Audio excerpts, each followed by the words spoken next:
Hello folks, in this video I'm going to be discussing the differences between PC gaming and console gaming. I'll also look at the benefits of each and the downsides of each. So let's start with this laptop here. I've got Steam open on it, and as you can see there's a lot of games on here from various generations of PC gaming. So we've got games from many years ago, such as Alien vs Predator, which came out in around 2000, so pretty long time ago for that game, sort of 23 years ago. But with sometimes a couple of tweaks, running it in compatibility mode, it will run on a PC from today. Same as games like Anachronox, a true classic that will run on today's PCs. But in the same library, we've got things like Assassin's Creed Origins, a pretty recent game with somewhat amazing graphics that looks beautiful on a modern gaming computer. So the point I'm kind of making here is that one of the benefits of PC gaming is that these games have come from all different generations of console and whatnot, and where, for example, Deus Ex Mankind Divided, as a good example, runs at 30 frames per second on the PS3 and Xbox 360. Now this game was never upgraded to run at a higher frame rate on newer systems. It just wasn't worth the time for the companies, so they didn't do it. Same with games like Dead Island and Dead Island Riptide. These games only run at 30 frames per second if played on their original hardware. However, because of the scalability of PC hardware, games like this can now run at say 300-400 frames per second in 1080p, or maybe 150 frames per second in things like 4K. You can increase things like the anti-aliasing on it and add in things like ambient occlusion, and the game looks and runs far better than it ever would have done on those original systems. So that's one of the big benefits of PC gaming. Also, variety of hardware. For example, this HP Open laptop, of which I have done a review, is a sort of mid-power system, uses a 1660 Ti graphics card, and when playing most games, if you sort of dial in your settings a little bit, you can expect 60 frames per second. So, PC gaming is great, right? Well, maybe not so much. It's great in terms of what I just said. However, if you wanted to play, for example, something like Anachronox, if I scroll up to that again, so something like Anachronox will run in a 4:3 screen ratio. So it hasn't been upgraded to run in 16:9. So there are fixes, of course. You can use things like flawless widescreen or NVIDIA's image scaling, or I've got a piece of software on Steam. I scroll down and find it just briefly. Lossless scaling. This will introduce any of the various scaling techniques into your games. So you can kind of force that into an older game, not to improve its performance, but to make sure it actually fills the screen out. So there are fixes, but of course it's not as simple as a console. So you would have to, for a game like Beyond Good and Evil, you would need to actually get into the INI file and configure it such that it then runs at 60 frames per second, otherwise it only runs at 30. Now if this was to be bought to, say, the PlayStation 5, those kinds of issues would be sorted out by the developer, or at least they really should be. And then you would just download the game, more than likely a download for a game of that age, not a proper disc, and you would then just be able to play it and it would run fairly flawlessly. So that's one of the downsides, and also some of the upsides of PC gaming. So now we look at peripherals. For PC gaming, the list of peripherals is unending. It is huge. As you can see with this laptop here, I've got a Razer mouse. I've got little additional speakers because the ones built into the laptop aren't that great. It sits on a cooling stand, and those are just a couple of the little different things you can have on this system. High-tech wireless headphones, another thing that is available on PCs. You can get them on the consoles as well, but they're not quite as high tech normally and don't tend to feature the proprietary things like built-in RAM. On my upstairs system, my full-size desktop, I've got another Razer mouse, totally different, and a Razer keyboard with replacement keycaps on there to look kind of cool. Also, the computer itself, little additions like that, totally different case from what a lot of people will have. There's many different options for that, as well as many different options for cooling. You can go a fan-based system like what I have, standard push-pull. These push air in, fans at the back, at the top, pull air out. Pretty standard, works great, doesn't get noisy, stays nice and cool. But you could go water cooling, or you could even do sort of sub-zero systems, but that's beyond the average user, in all honesty. So what should we talk about next with computers? Well, we've talked about the fact that there's a ton of different peripherals, many different types, but there's also a ton of different hardware. Now this can be a plus and a minus. So you start with a case. There's many different types of case. This is quite an old one, but I like it because it's big, it's solid. It's gonna be hard for someone to steal if they try, because it's really heavy, made of steel, and it's got lots of space inside.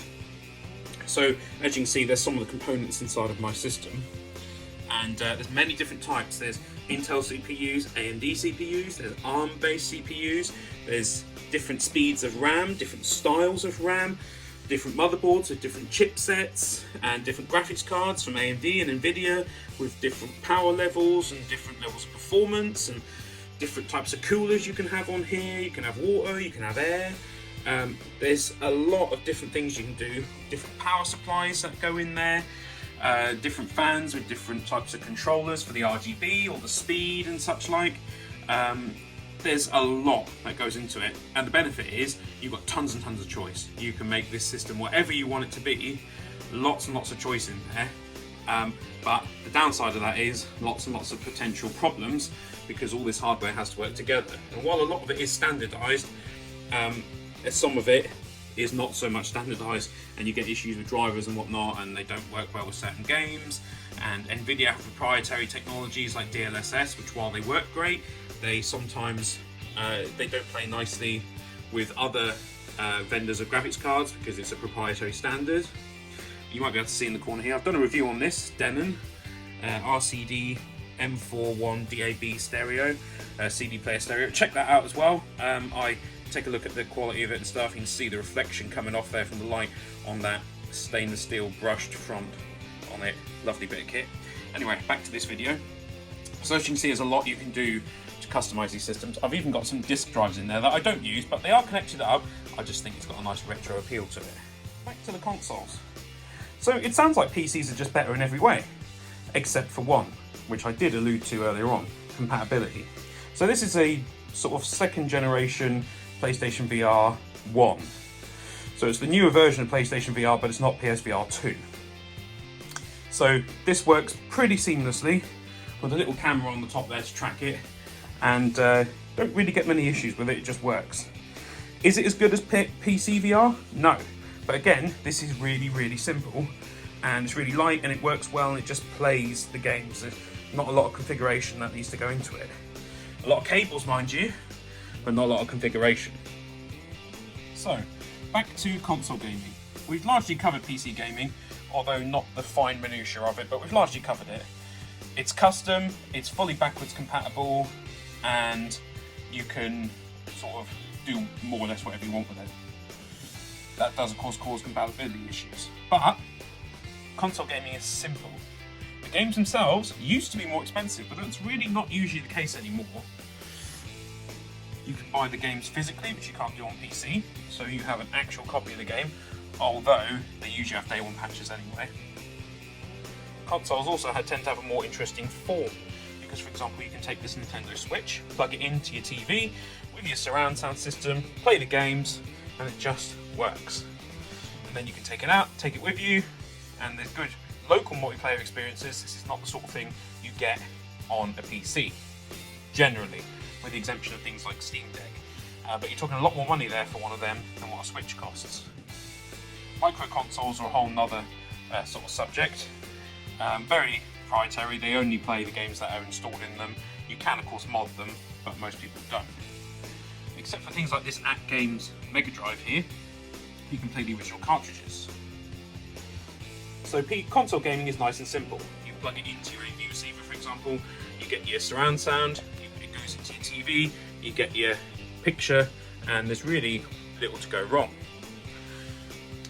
Performance will always be an issue, of course, but there's something to be said for the fun of collecting for these older systems and the unique cases that go along with that, and the sort of variety that it gives to your display of games.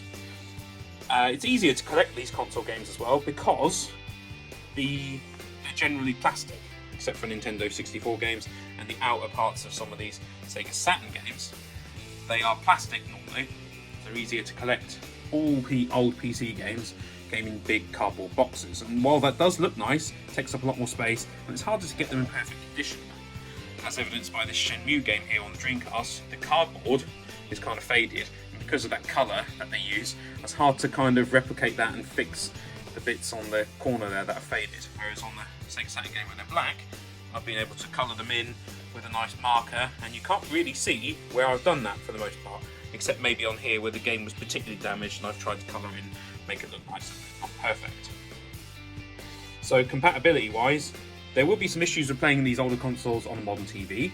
You might need a little HDMI converter box, so you plug that in, it goes into a micro USB or mini USB slot to give it power, and then it takes the output from the console and changes it to HDMI, which will then output correctly on your TV. The Nintendo 64 is especially difficult for working on a modern TV without one of those HDMI boxes, whereas the Sega Saturn with a SCART lead works pretty well in the UK. Here, got a nice collection of older games, including Emperor, quite a random game on PC, but I did like it growing up. So I'm sure you're expecting some sort of conclusion to this. Which one is better? Well, the answer is really, what do you want? Do you want the absolute latest blistering performance, or do you want something that you can collect for and that it just works? If you want the absolute latest in blistering performance, you really need to go for a PC. You'll spend more money on the system up front, but if you keep it running, it will last you longer than a console with better graphics overall. But it will cost you more up front.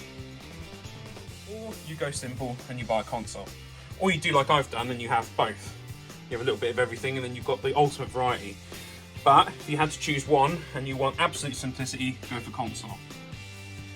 Well, I'm sure that's not the answer you were looking for. You probably want a consoles are better or PCs are better, but it doesn't really work like that. It's what's better for your needs. Overall, a PC is more versatile and offers better graphics and a bigger library of games, but if there's an issue with it, it requires troubleshooting to fix.